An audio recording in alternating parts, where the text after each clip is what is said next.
Pengalaman organisasi. Anggota tim Generasi Peduli Negeri. Kita sambut dengan tepuk tangan yang meriah untuk pemateri kita. Kepada Bapak Ali Sanjaya, waktu dan tempat kami persilahkan.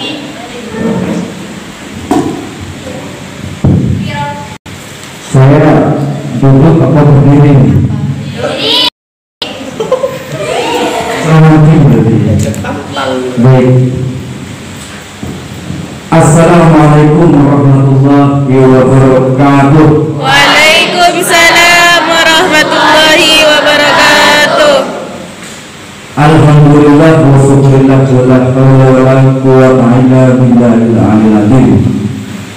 Alhamdulillah saya pribadi bisa diberi kesempatan berjumpa dengan adik-adik yang insya Allah generasi yang sangat luar biasa ini. Saya di sini diundang untuk memberikan cinta tanah air ya. Sebelum saya membahas bagaimana caranya kita ini cinta tanah air, apakah dari adik-adik ini tahu cinta tanah air itu apa maksudnya? Hah? Tanah air ini bisa diuraikan begini. Bagaimana cara kita berpikir, ya seperti itu. Jadi mulai kita berpikir sampai kita berbuat dan bersikap itu bagaimana caranya kita yang hidup di Indonesia ini bisa cinta terhadap negeri kita atau tanah air yang tercinta ini. Kalian semua di sini harus tahu. Saya yakin dari adik-adik ini banyak yang tidak hafal apa itu Pancasila. Apa mau saya tes? Coba Pak, dicoba. Saya tunjuk dua orang di sini, harus di sini. Jadi isi dari Pancasila itu harus tahu. Perwakilan saya tunjuk, mungkin ada yang mau maju ke depan. Dari cewek dulu, dari siswa. Hah? Dari putrinya juga, dari putri juga harus ada yang maju. Pak, Farida. Atau saya tunjuk ya? Ya.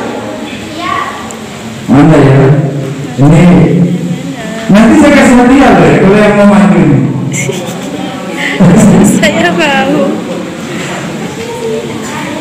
Coba yang itu tuh, yang pinggir ini. Farida. Ini nih, bukan di belakang. Nah ini. Itu ceweknya. Kalau untuk ceweknya, putrinya, coba ini nih. Ini dulu dan nomor tiga. Ah ini, iya nomor 3 ini. Iya.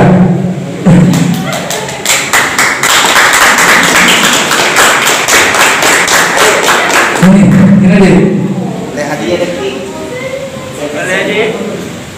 Saya kasih uang 50.000. Jadi kalau tahu isi dari Pancasila, coba isi Pancasila itu apa aja? Pancasila. Coba. Pancasila 1.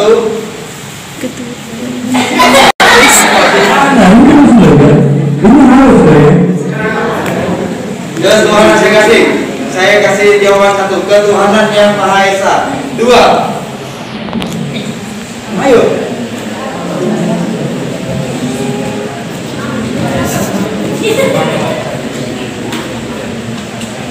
2. Kemanusiaannya. Ini saya Gak hafal? Iya. Apa atau tidak apa? Coba si cewek ini dulu.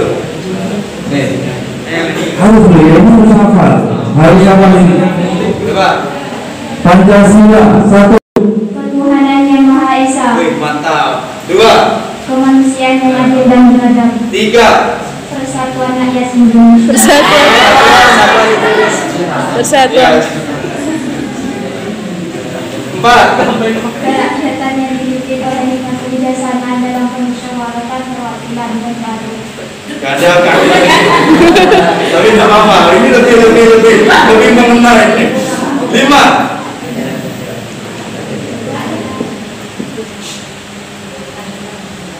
Keadilan sosial bagi seluruh rakyat Indonesia.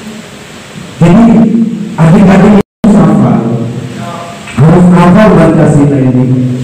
Ketuhanan yang Maha Esa, kemanusiaan yang adil dan beradab, persatuan Indonesia, kerakyatan yang dipimpin oleh hikmat kebijaksanaan dalam permusyawaratan perwakilan. 5 ini yang paling penting.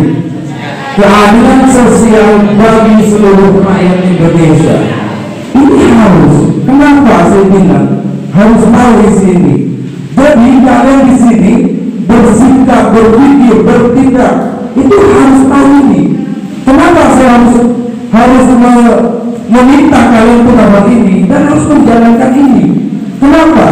Jangan sampai saudara-saudara ini yang ajarnya di pelosok sana tidak mendapatkan fasilitas yang sama dengan ada yang ada di kota. Jangan sampai. Jadi kalian selalu generasi ini ke saya, selalu generasi negeri ini harus mendapatkan hak yang sama untuk belajar. Jadi cinta tanah air ini bukan hanya polisi, presiden, bupati atau pejabat, bukan. Kita juga harus cinta. Jangan sampai adik-adik ini tidak mendapatkan haknya seperti itu. Makanya kalau ada apa-apa kalian bisa menuntut seperti itu ya. Ini siapa namanya? Iya. Ini yang dapat ini. Ini kapal. Biasanya dia harus dapat ini. Harus sama ini.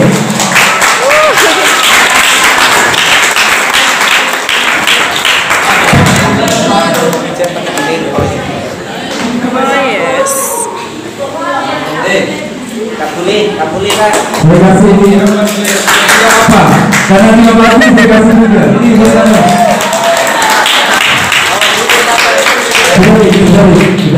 Saya Terima kasih ya.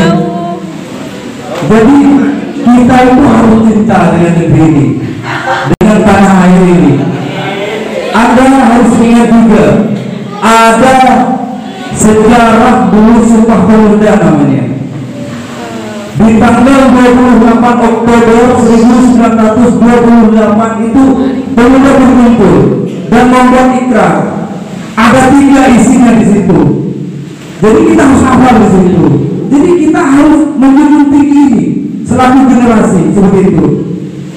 Oleh karena itu saya meminta untuk adik-adik ini jangan sampai yang sekolah di pelosok tidak apa ya istilahnya itu tidak semangat. Saya kerja di pelosok nanti lulus saya dapat larinya ke dapur kan seperti itu biasa kebanyakan ya. Iya. Besar dikit paling hanya mau kerja begitu kan ya. Jangan sampai adik-adik. Jadi kalian hidup di negeri ini punya hak yang sama untuk mengabdi pada negara ini. Seperti contoh sekarang sampean sebagai mahasiswa ya, bukan mahasiswa, sebagai siswa sampean harus belajar. Tunjukkan bahwa kalian itu bisa bersaing dengan yang ada di kota seperti itu ya. Mungkin ada pertanyaan dari adik-adik ini tentang cinta tanah air ini. Monggo barangkali ada yang mau nanya, silakan. Barangkali ada yang mau nanya. Siapa yang mau tanya?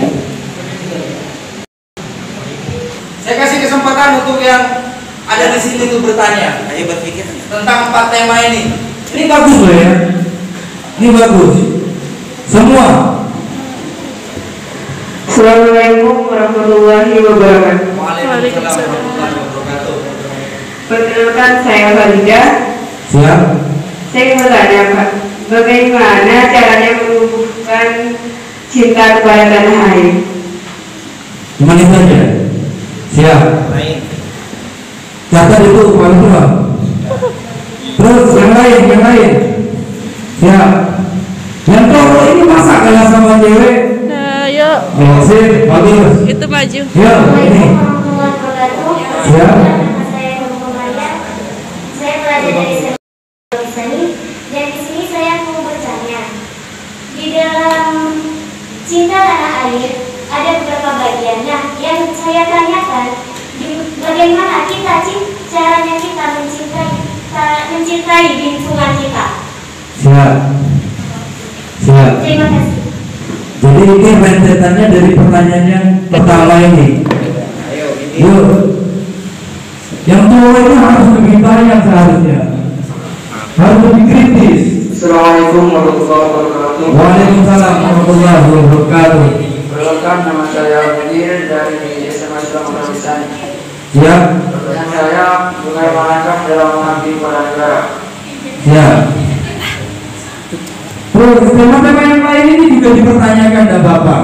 Jadi peserta mampu memiliki perasaan cinta terhadap tanah air. Ini yang penting juga nih. Peserta mampu berpikir kritis dengan baik. Terus ini juga lebih penting. Peserta mampu membedakan hoak atau fakta. Yang terjadi sekarang ya ini. Jadi peserta itu harus tahu ini. 3 dulu Pak Dutro. Saya tanya sebelum membahas ini. Ini yang pertama pertanyaannya dari siapa itu? Hamidah. Siap. Pertanyaannya bagaimana cara kita cinta tanah air ya? Iya. Jadi begini. Tadi di depan sudah saya jelaskan bagaimana cara kita itu untuk cinta terhadap tanah air. Dengan cara kita berpikir, bersikap dan bertindak. Jangan pernah kamu berpikir, wah saya ini cuma siswa yang hanya untuk belajar, gak perlu saya cinta ke tanah air. Jangan. Jadi kita hidup di negara ini harus cinta terhadap tanah air. Seperti contoh, Anda sebagai siswi sekarang ini atau belajar, kamu tunjukkan bahwa kamu itu bisa menjadi pelajar yang berprestasi, mampu bersaing dengan peserta didik yang lain. Itu salah satu wujud. Selain kamu bisa membanggakan tanah air, kamu juga bisa membanggakan kedua orang tua. Seperti itu. Apalagi kamu bisa ikut olimpiade dan memenangkan beberapa olimpiade itu, sama halnya dengan kamu sudah cinta terhadap tanah air. Seperti itu. Bisa dipahami? Oke. Pertanyaan yang kedua dari siapa tadi? Nurul Komaria. Pertanyaannya?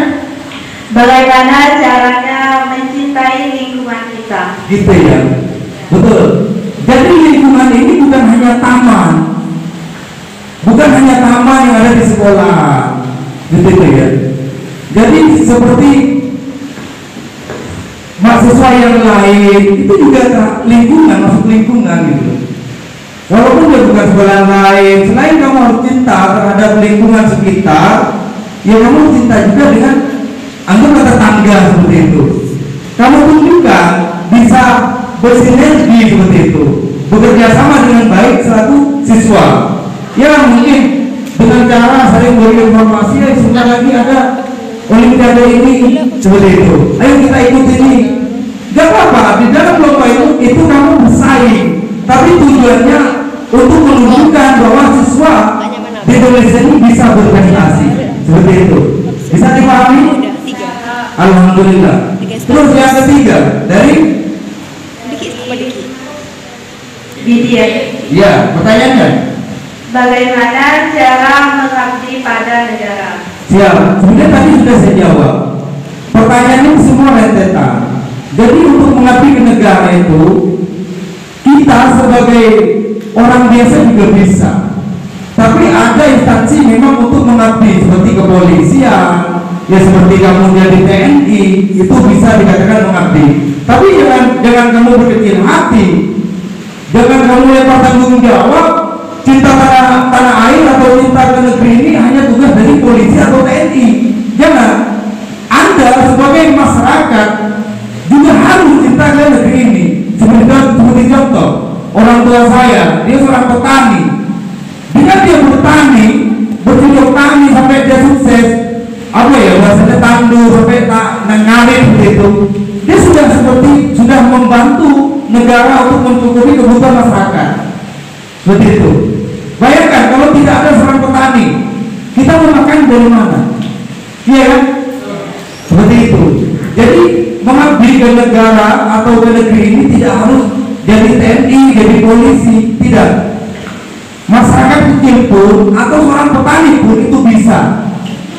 Yang penting kamu mau, kuncinya. Seperti itu ya. Mungkin untuk tema yang pertama kita sudahi dulu ya. Lanjut ke tema yang kedua. Peserta mampu berpikir kritis dengan baik. Nah, ini penting. Berpikir kritis dengan baik. Jadi untuk adik-adik ini saya minta dari sekarang kamu itu sudah ada jiwa kompetitifnya. Ya.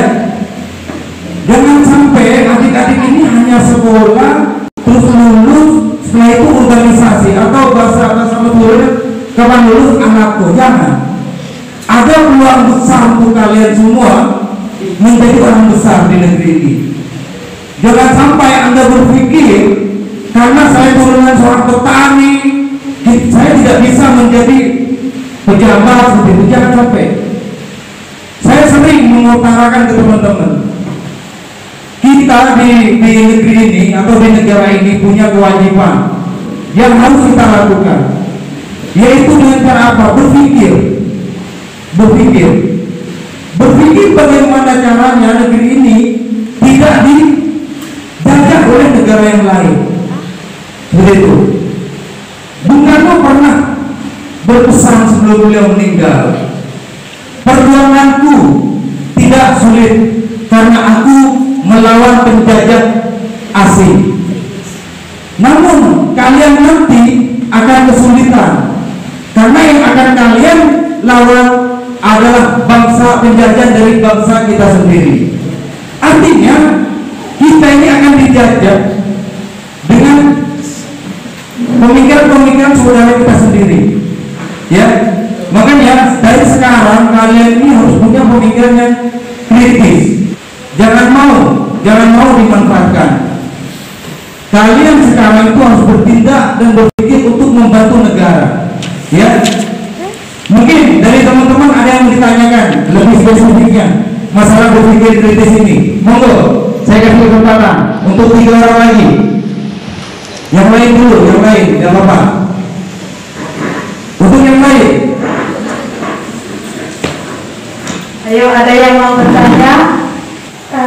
Mau bertanya Pak, apakah berpikir kritis dengan baik ini termasuk mencintai tanah air juga? Siap. Terus yang lain.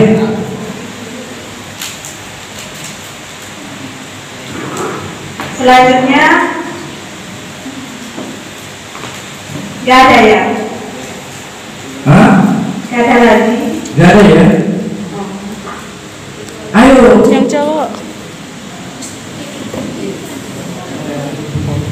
Sudah. Siapa itu namanya tadi?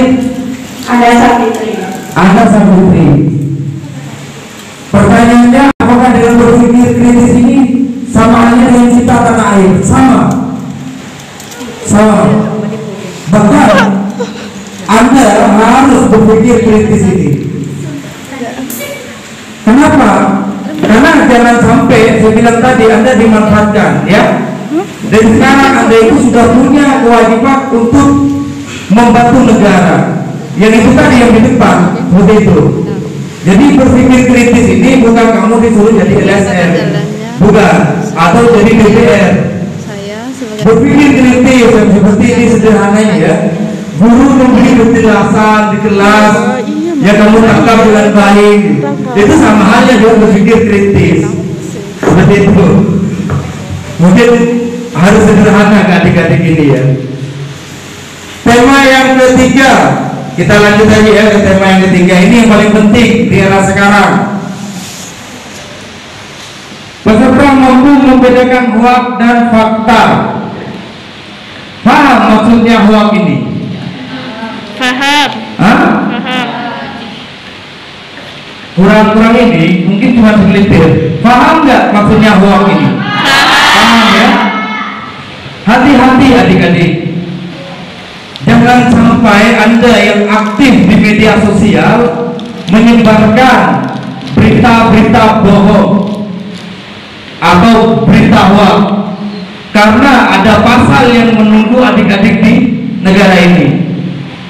Sekarang lagi ramai di media sosial, di Facebook, di WhatsApp. Sekarang lagi ramai kan, video-video propaganda menjatuhkan kelompok ini, menjatuhkan organisasi ini. Jangan sampai adik-adik ini terpengaruh atau tidak melihat isinya video ini fakta atau hoax, tiba-tiba dibagikan. Jangan, Anda akan dijerat dengan pasal 27 Undang-Undang ITE. Makanya harus berhati-hati ya menyebarkan berita-berita hoax ini. Hati-hati. Anda harus tahu mana yang fakta, mana yang hoax. Jangan sampai itu harapan saya. Terus kalau bisa gunakan media sosial ini sebagai media dakwah. Jangan cuma dijadikan media pacaran atau menyebar berita hoax. Media dakwah dan untuk belajar. Apa yang tidak ada di sini kalau sampai cari? Seperti pertanyaan-pertanyaan saya yang tadi itu, pasti ada di HP ini. Tinggal Anda masuk ke Google, ketik apa itu cinta tanah air, pasti ada di situ, pasti ada. Makanya yang di sini Presiden tadi minta agar sampai itu mau berpikir kritis, menggunakan media sosial dan berpikir kritis, seperti itu.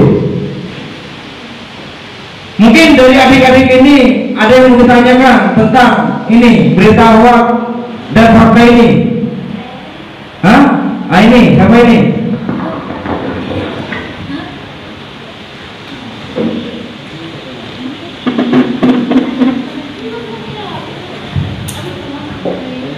Saya Ansar Izia dari SMA Islam Antara Kisari ingin bertanya. Ya. Bagaimana cara kita membedakan antara yang hoax dan yang fakta? Bagus. Terima kasih. Yang lain? Yang lain? Gak apa-apa, dari panitia juga mau nanya juga gak apa-apa. Sambil lalu saya minum ya. Iya. Ini penting loh, yang ini penting ini.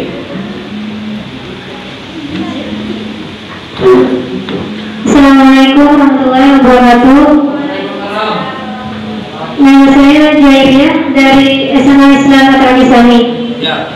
Gini Kak, kan udah 1 tahun COVID-19 sudah tidak asing ya, bagi dunia, intinya global.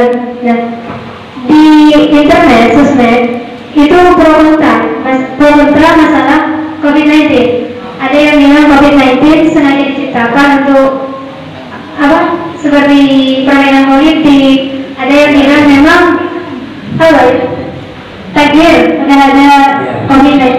Itu gimana Kak ya? Terima kasih. Wassalamualaikum warahmatullahi wabarakatuh. Waalaikumsalam warahmatullahi wabarakatuh. Dari yang lain? Ada yang lain? Nah itu belakang. Ada ponakan saya di sini nih. Lisa, mana Lisa? Jangan nanya Lisa ini. Ini ponakan saya.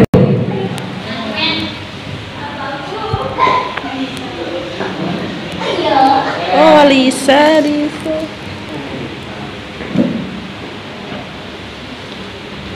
Berdiri. Biar ketahuan. Saya dari MA Nurul ingin bertanya, bagaimana caranya membedakan bahwa berita itu hoax atau tidak, sedangkan kita tidak tahu secara nyata, hanya tahu melewati media sosial. Oke, siap. Hampir sama ya dengan pertanyaan yang di awal ya, cuma lebih spesifik. Yang lain tidak ada, itu lain beda. Oke, siap.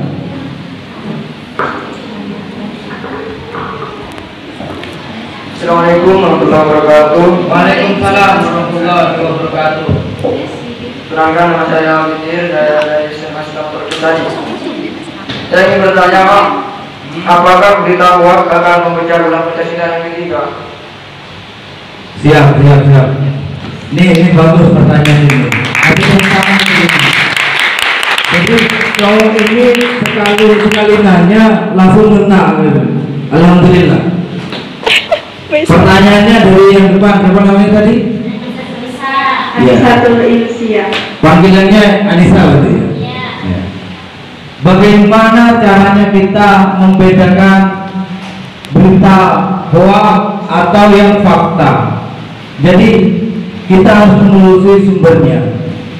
Kalau berita itu berupa video, kadang gini, kita itu dikasih potongan-potongan video ya, dikasih potongan-potongan video yang dimana video itu menjatuhkan atau menjelek-jelekan orang atau lembaga atau instansi seperti itu. Jadi walaupun itu fakta, kalau sekiranya ada ujaran kebenciannya, jangan sampai itu disebarkan lagi. Itu pesan saya. Dan untuk membedakan ini, jadi kalian sebenarnya bisa secara langsung. Ini video asli atau tidak? Bisa dilihat langsung di sumber video itu. Biasanya video itu yang resmi di YouTube, misalnya contoh di YouTube ya, itu ada deskripsi namanya. Jadi di situ penting. Nah, di situ ada keterangannya. Kalau dari YouTube, kalau berita itu dari media itu apa terdaftar di Dewan Pers. Jangan sampai media itu hanya media untuk menyebar kebohongan. Ada memang seperti itu. Yang tujuannya betul katanya pertanyaannya siapa itu yang tua tadi? Idin. Itu hanya untuk memecah belah bangsa. Seperti itu. Banyak sekarang berita-berita seperti itu. Ya, makanya harus berhati-hati.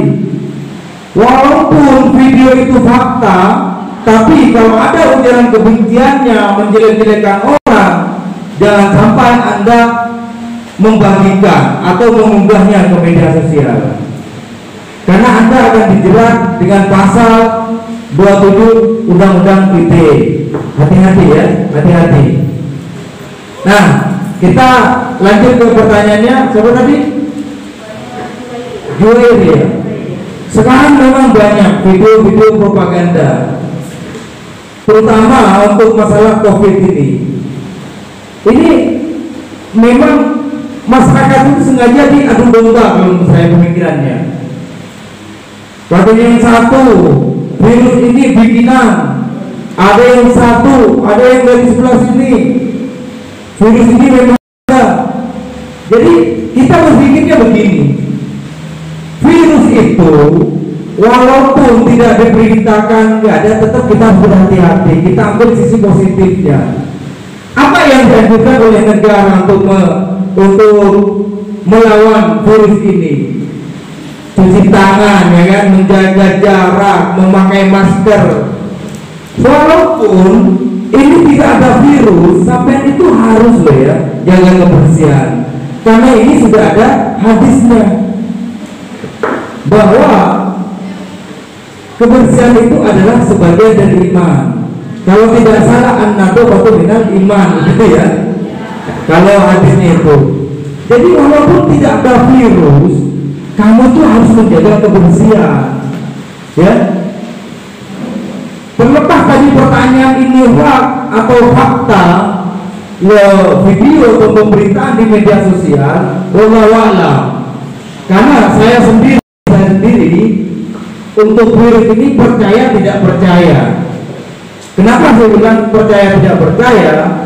Karena saya sering melihat kejadian masalah virus ini yang kadang membuat saya itu kurang percaya. Kadang juga saya ketemu dengan orang yang kena virus ini dan saya percaya gitu. Makanya saya bilang saya percaya tidak percaya. Cuman saya ngambil sisi positifnya dari pemberitaan itu. kita harus menjaga kebersihan, menjaga jarak, memakai masker. Menjaga masker ini untuk apa? Ya kita untuk menjaga biar tidak bau mulutnya ketahuan sama orang gitu. Iya kan? Positifnya di situ. Terus kita akan terlihat ganteng atau cantik kalau menggunakan masker gitu. Jadi bisa ditutupi kekurangan kita dengan masker itu gitu. Untuk yang pertanyaan di situ, insya Allah sama. Cuman apakah ini bisa membelah yang di sana ya? Seperti apa gitu ya? Yang di sana, pertanyaannya begitu tadi. Membedakan terus.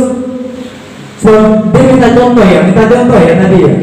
Iya. Contohnya tadi sudah saya bahas. Contohnya bisa seperti video, bisa rilisan media. Contohnya di situ. Karena berita walaupun bukan masalah COVID, bukan masalah apa ya, yang video bukan masalah negara. Contoh yang paling sederhana begini bahayanya berita hoax ini. Ke teman kalian, hampir kalian benci sama teman kalian satu kelas ya. Dia padahal masuk di kelas, diberitakan orang tuanya tidak masuk. Apa yang terjadi pada teman kalian? Dia akan dimarahi kan? Makanya ini maksudnya berita-berita hoax seperti itu. Yang paling simpel kalau di dunia sekolahan seperti itu ya.